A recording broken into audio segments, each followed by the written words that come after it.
मेरे जजमेंट में 100% रिकाउंटिंग का ऑर्डर है, चोरी 200% गारंटी से पकड़ी जा सकती है। तो कोर्ट ने फैसला दिया 1% का, तो मेरा जजमेंट नीचे दब गया, उसका जजमेंट ऊपर आ गया।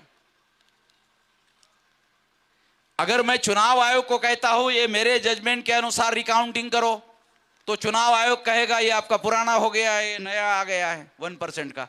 मैं ये 1% का मानूंगा। इसके लिए ये सारा का सारा बनाव किया गया। और इस तरह से आरएसएस को, बीजेपी को, नरेंद्र मोदी को लगा अब 1% में चोरी पकड़ी नहीं जाएगी। उन्होंने आरएसएस के, भाजपा के लोगों को बुलाकर कहा कि जब वोट डालने के लिए जाओगे तो एक एक आदमी 2-2, 3-3, 4-4 वोट मारे। जैसे वोट डालने के लिए गया तो ऐसा ऐसा ऐसा ठप्पा मार दे, एक से ज्यादा वोट डाले। आप लोग सोचते होंगे अरे ऐसे कैसे हो सकता। आपको सबूत बताता हूं ताकि आपको पता चले, आपको जानकारी हो जाए। जानकारी के लिए बता रहा हूं, नरेंद्र मोदी का ही उदाहरण बताता हूं। नरेंद्र मोदी का, वाराणसी में नरेंद्र मोदी चुनाव लड़ रहे थे, और वाराणसी में नरेंद्र मोदी चुनाव लड़ रहे थे। नरेंद्र मोदी के चुनाव में 11 लाख लोगों ने वोट डाले। मशीन से कितना निकलना चाहिए था? 11 लाख। 11 लाख लोगों ने वोट डाले, 11 लाख वोट निकलने चाहिए थे। कितने निकले? 12,87,000। 1,87,000 वोट नरेंद्र मोदी के चुनाव क्षेत्र से, वाराणसी से ज्यादा निकले। अरे इतने तेजी से तो मुर्गी अंडा नहीं देती, वो ईवीएम मशीन वोट दे रही थी। वाराणसी में नरेंद्र मोदी के चुनाव क्षेत्र में ऐसा हुआ। नरेंद्र मोदी के चुनाव क्षेत्र में ऐसा हुआ। और 373 लोकसभा का डाटा मेरे पास है, चुनाव आयोग ने लिख कर दिया। 373 आउट ऑफ 543 लोकसभा में से 373 लोकसभा में जितने लोगों ने वोट डाले उससे ज्यादा वोट निकले। इसका मतलब सबूत के साथ कह रहा हूं, 373 लोकसभा में घोटाला हुआ। 373 में से 272 सरकार बनाने के लिए चाहिए। नरेंद्र मोदी को सीटें कितनी मिली? 303 मिली। 373 में से नरेंद्र मोदी को 303 सीटें मिली। 373 में घोटाला हुआ, 373 में 303 बीजेपी घोटाला करके चुनाव जीत गई। 100% घोटाला करके बीजेपी ने 2019 के चुनाव में चुनाव जीता और दोबारा नरेंद्र मोदी प्रधानमंत्री बने। नरेंद्र मोदी 2 बार घोटाले से प्रधानमंत्री बने। साथियों, और जब ऐसे हुआ, जब उनको वोट डालने का और डबल वोट डालने का मौका मिला और ज्यादा वोट निकले, तो ये सबूत है इस बात का। ये साधारण बात नहीं है। इस वजह से एक घोटाला करके सरकारें ईवीएम में बन रही है। जब 2019 के चुनाव में काउंटिंग शुरू हुई, 8 बजे बीजेपी आगे, 10 बजे बीजेपी आगे, 12 बजे बीजेपी आगे, 2 बजे बीजेपी आगे, 4 बजे बीजेपी आगे, 4 बजे शाम को राहुल गांधी टीवी पर आ गए। मैं टीवी देख रहा था। राहुल गांधी ने बयान दिया, मोदी जी चुनाव जीत गए हैं, जबकि एक भी सीट मोदी जी ने जीती नहीं थी, केवल रुझान चल रहा था। 340 सीटों पर रुझान चल रहा था। तो राहुल गांधी ने कहा मोदी जी जीत गए। अरे रुझान चल रहा भाई, अभी तो एक भी सीट मोदी चुनाव नहीं जीते हैं। मगर राहुल गांधी और कांग्रेस के बीच में जो गुप्त समझौता हुआ, उसके तहत राहुल गांधी ने ये बयान दे दिया कि मोदी जी चुनाव जीत गए। इसका परिणाम क्या हुआ? काउंटिंग सेंटर पर कांग्रेस के कार्यकर्ता काउंटिंग कर रहे थे, उन्होंने काउंटिंग सेंटर छोड़ दिया, भाग गए। कि उसके नेता ने ही अगर कबूल कर लिया कि वो हार गए हैं, बीजेपी जीत गई है, तो फिर काउंटिंग सेंटर पर कांग्रेस के कार्यकर्ताओं को हाजिर रहने की क्या जरूरत है? वो कार्यकर्ता भाग गए।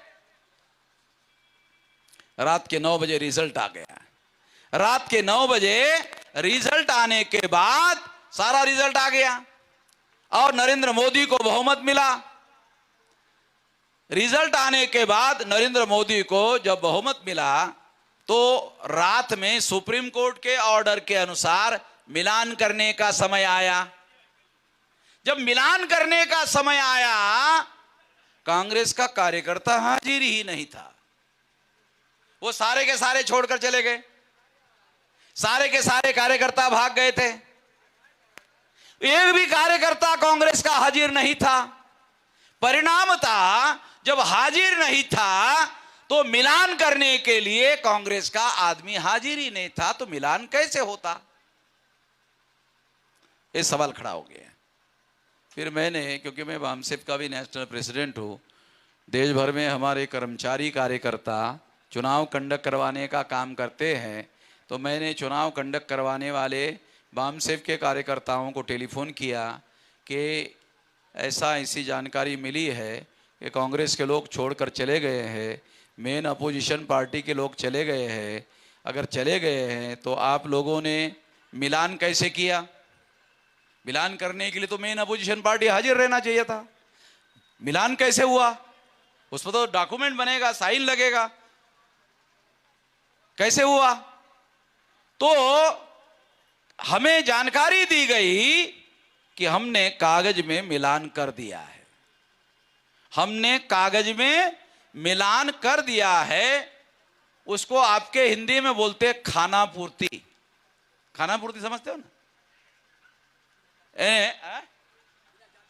बिना जांचे परखे, हमारे अधिकारी रहे उनको मालूम है, बिना जांचे परखे कागज में लिख दिया, हाँ हाँ बराबर हो गया है, ठीक हो गया है, अब कुछ गड़बड़ी नहीं है, ऐसा रिपोर्ट चीफ इलेक्शन कमिश्नर को भेज दिया।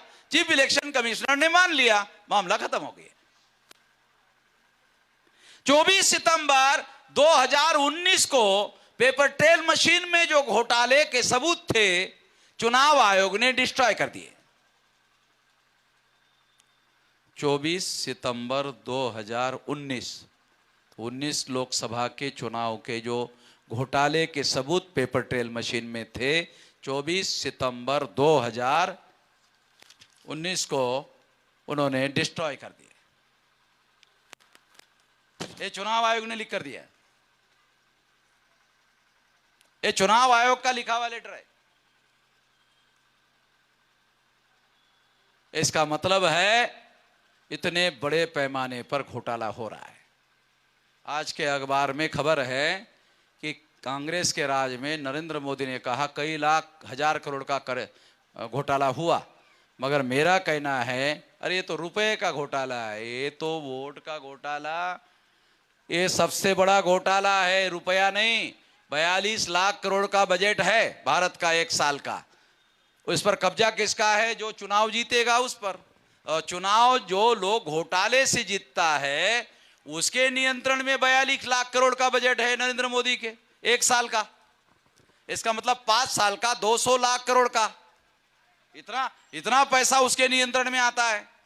तो ये तो सबसे बड़ा घोटाला है। ये घोटाला समझने की जरूरत है और इसे रोकने की जरूरत है। रोकना होगा।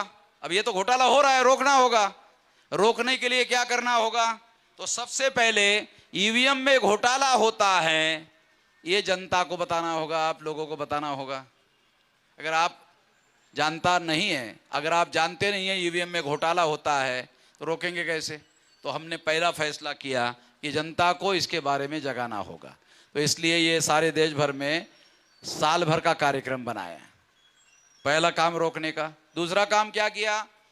चुनाव आयोग को हम लिख कर दे रहे हैं ईवीएम में सुधार करो। ईमानदार अदब एक घोटाला करने वाली मशीन बनाई जा सकती है तो ईमानदार मशीन भी बनवाई जा सकती है। बनवाओ, करो।